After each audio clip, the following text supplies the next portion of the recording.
Hello, কি অবস্থা সবার? বাংলাদেশে খেলা দেখার পর কার কি অবস্থা সবাই একটু কমেন্ট বক্সে জানাই দেন। বাট এখন আমি আমার অবস্থানটা জানাতে চাচ্ছি, সেটা হলো আমরা বাংলাদেশের খেলা দেখতে বসছি। মার্শাল্লাহ, আমি খেলা বেশিক্ষণ দেখিনি, 5-10 মিনিট দেখছি। বাট 5-10 মিনিট দেখার মধ্যেই ঠিক আছে আমার মনে হইলো যে আমরা হাঁটতে যাচ্ছি। তো সেটা কোনো বিষয় না, ঠিক আছে, হারবো, হাঁটতেই পারি, বাট একটা ইজ্জতের সাথে হারি।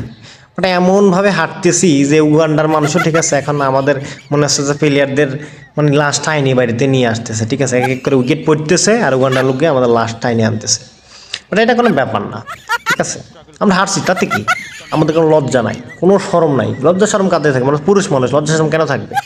কি টিম হয়েছে কি হয়েছে, 100 বার হারবো, ঠিক আছে, আগামী 10 ওয়ার্ল্ড কাপ, ঠিক আছে, আমরা দেখবো, আমরা শিখবো, ঠিক আছে, কোনো সমস্যা নেই। তো নেক্সট ওয়ার্ল্ড কাপ আছে, এই ওয়ার্ল্ড কাপ হারবো তো কী হয়েছে, নেক্সট ওয়ার্ল্ড কাপ আছে।